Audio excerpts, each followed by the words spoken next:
Bismillahirrahmanirrahim. 25. Berarti rubul usur seperempat dari sepersepuluh. Jadi di sepersepuluh dulu dari 1 juta. Berarti berapa? 100 bareng 100 seperempatnya. Berarti 25. Nanti kalau 10 ya gitu. Usurnya 10 berapa? 1. Ya, unsurnya 10 berapa? 1. Ya terus rubuknya dari 1 itu. Berarti propa. Nah, terus wong Arab itu senengane difisikkan. Jadi kalau misalnya zakat zuruk kan antara usur dan nisul usur. Kalau kamu bilang kan 1/20 sama 1/10. Ya zakatnya zuruk itu kan bisa 1/10. Berarti per 100 pintal 10 pintal. Bisa 1/20 berarti berapa? 5 pintal. Kalau orang Arab enggak bilangnya usur berarti per 100 10 berarti namanya apa? Usur.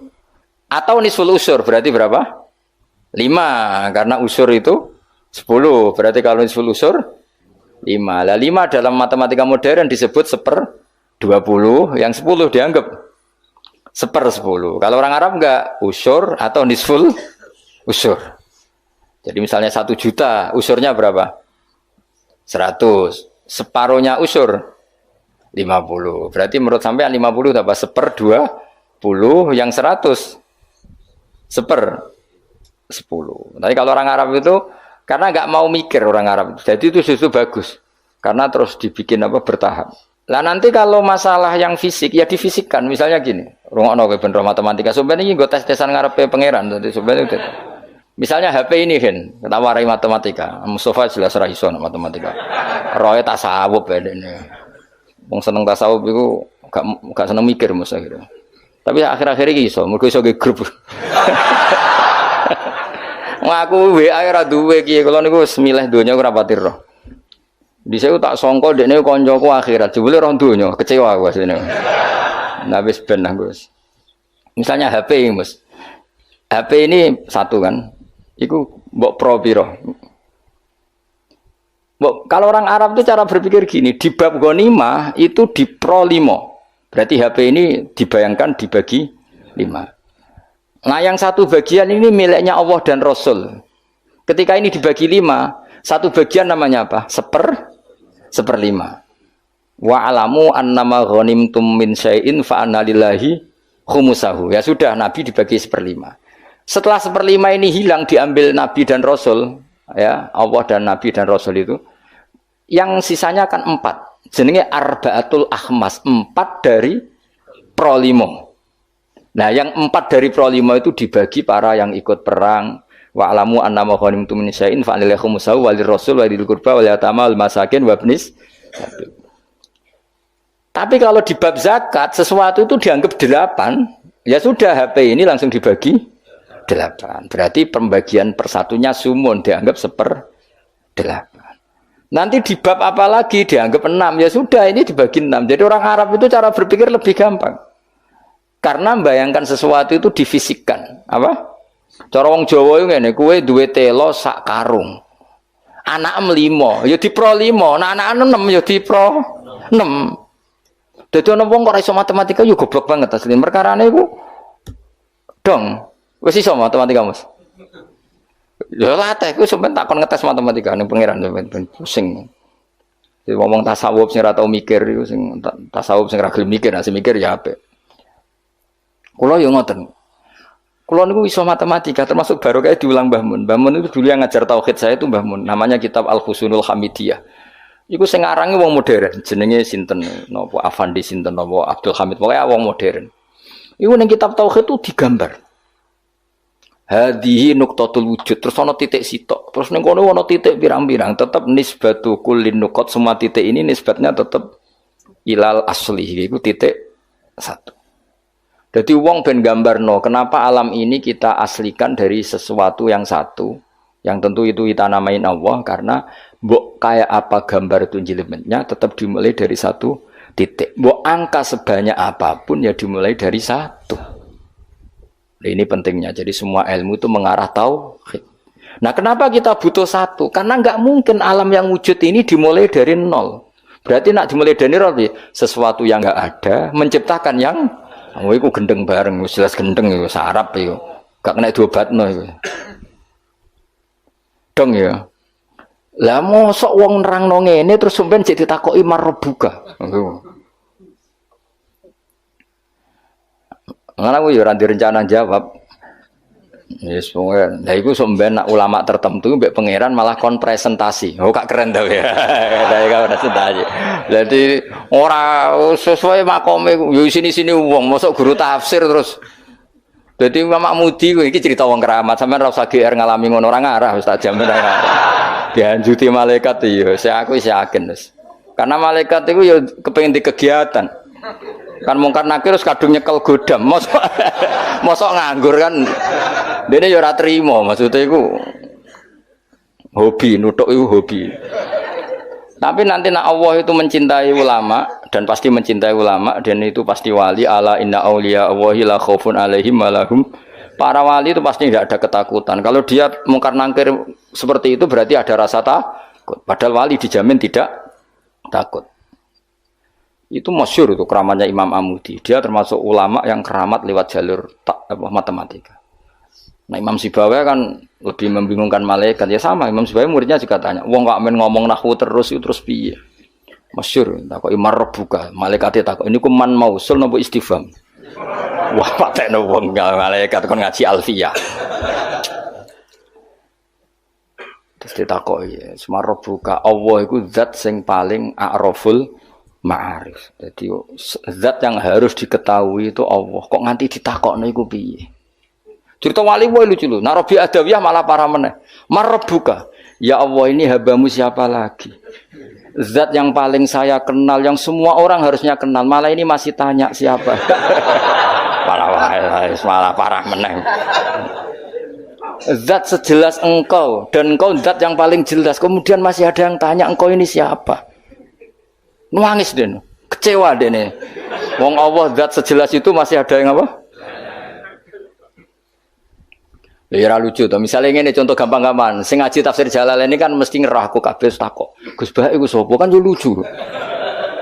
Lah saiki Allah ku zat paling penting ning donya lan ning akhirat. Mergo pemilik alam semesta. Terus ana sing takok Allah iku sapa?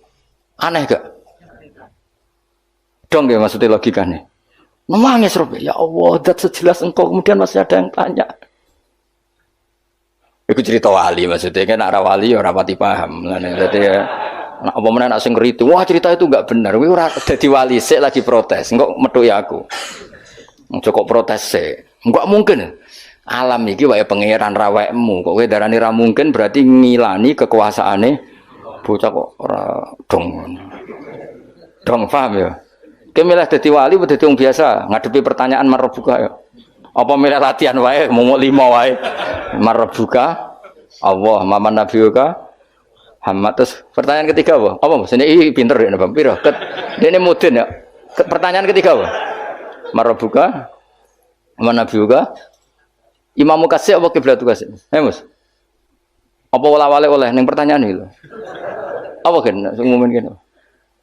Marabuka. Nabi kitab ya. Kitab Abuka. Lho iya bapak penting lho. Cuma untungnya ra kanggo bapakmu ya. Kan kon jawab Nabi Ibrahim. Niku keren. Mulane kena ra Gus ning donya sampeyan ning mungkar nangkir wis aman. Ora usah dhuwur Gus. Man abuka Ibrahim.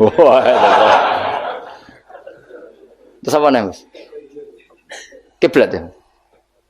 Bocah kok durung hafal wah bahaya itu. Dianjuti lho gak malaikat sampeyan. Apa? Nomor piro? Mosok ana dinu kowe? Oh, no. Urutane marbuka. Saudara meyakinkan. Kulo niku mboten guyon, njen kulo niati, guys. Memang pertanyaan malaikat itu wajib terjadi, tapi tetap wae kowe kudu yakin bahwa wali-wali itu diperlakukan khusus karena Allah ngendikan ala inna auliya Allahi la khaufun alaihim wa lahum yahzanun lahumul alladzina amanu wa kanu yattaqun lahumul busyra fil hayatid dunya fil akhirah. Sehingga wali itu tidak punya ketakutan baik di dunia maupun di akhirat. Kalau gambaran mungkar nakir seperti itu, berarti wali itu punya ketakutan. Maka cerita mungkar nakir seperti itu menghadapi yang umumnya orang mukmin. Ya kan ora kebayang, mosok Kanjeng Nabi takoki waman nabiuka. Iku aneh-aneh wae. Ya tentu kan proporsional, tentu Nabi Muhammad gak ngalami itu, para sahabat, para wali yang gak alami. Kalaupun ada ya prosedur. Masyhur itu. Ya jadi ngaji itu harus khatam. Tapi yang saya mengenang adalah hadisnya Nabi tadi. Saya itu rindu sama ikhwani. Ketika sahabat bilang, bukankah kita ikhwanaka ya Rasulullah? Alasna ikhwanaka. Yang disebut Nabi adalah tuba liman amanabi walam yaroni. Bejo banget wong sing iman be aku padahal tidak melihat aku. Ternyata Allah juga gitu. Allah membanggakan umatnya Muhammad, umatnya kekasihnya Muhammad yang tidak melihat Allah langsung tapi iman kepada Allah. Caranya apa ya tadi dengan sekian perangkat ilmu. Nisbatus nain wassalasah wal arba ilal malihanatalah tetap nisbatnya pada satu. As-satu wal al-aslu. Berarti Allah al-wahidul qahhar. Ya semuanya lah terserah. Penting mengarah pada zat sing satu. Gini ku wajibil. Artinya apa? Kalau ada teori kok Tuhan 3 atau 4 atau apa, itu aneh. Tetap nanti kalau Tuhan 2, 3 hadzasani, yang kedua ini nisbatnya ke satu apa? Tetap ujung-ujungnya kembali ke satu. Al-aslu tetap satu. Nah satu itu ada yang mengistilahkan nuqtatil wujud, titik wujud. Nah itu sing diimplementasikan di titiknya ba. Mulane iku ketok nak Quran niku minallah. Tekan bismillah kok ora dimulai huruf ain tasin tapi dimulai ba. Paham ya, terus kabeh iku ngetokno mukjizate Kanjeng Nabi Muhammad sallallahu alaihi wasallam. Mulane ngaji ben roh. Bismillah dimulai dari ba. Ba itu nuqtatil wujud, titik wujud. Berarti bi kana makana wa bi yakunu mayakun. Mun kula terusno. Dadi wong kudu yakin subhanah wa wahul wahidul qahhar. Wis wae latihan. In takfuru fa innallaha ghaniyun ankum. In takfuru lamun dadi kafir sira kabeh utawa melakukan kekafiran sira kabeh. Kowe nak kafir ra usah kumo luhur terus Allah rugi ya ora fa innallaha. Mongko sak temene wa taala ghaniyun dat sing semuge angkum sangi sira kabeh. Wala yardolan orang ngersano sapa wali ibadi maring pira-pira kawulane Allah orang ngersano ora rido al kufra ing kekafiran. Wa in arada senajan ngersano sapa wa hu ing al kufra min ba'dim sangi sebagiane ibad. Wa in tashkuru lamun nyukuri sira kabeh ki nyukuri Allah ing Allah. Ciri utama syukur fatu minu mongko iman sira kabeh. Yardoh mongko ridho sapa Allah hu ing syukur utawa hu ing iman. Bisukunil hak lan sukune hak yardoh wa dhamiha lan dhamai hak ma isbain sertane isba berarti normal wa in tashkuru yardohu lakum wa dunihi lan tanpa isba kados kira kita napa wa in tashkuru yardohu lakum. Jadi di qiraatnya asim mat silah yang aneh itu kan hanya 2. Nggih yardohu lakum kalian apa wa yakhlud fihi muhana. Nggih di qiraatnya asim mat silah mat dari dhamir yang aneh berapa? 2. Gini ku tenggene surat Furqan nggih. Mestinya normalnya kan fihi itu pendek, tapi di surat Furqan apa? Wa yakhlud fihi muhana hanya dibaca apa? Panjang. Terus sama yardohu normalnya setelah fathah kan hu-nya panjang, tapi dibaca apa? Wa in tashkuru yardohu lakum. Napa? Yardohu lakum dibaca apa? Pendek. Lakum maring sira kabeh. Wala tazirun ora iso nanggung apa nafsu awawan wasiratun kang dosa wisra ukhra ing nasibe dosane awawan sing liya wisra nafsin ukhra. Ela tahmilu tegese ora nanggung apa nafsun hu ing wisra. Sumaira rabbikum mongko nuli maring pangeran sira kabeh marji kuwi bali sira kabeh. Fayunabi mongko nyeritano sapa wa kum sira kabeh malkan kuntung kang sira kabeh tak malu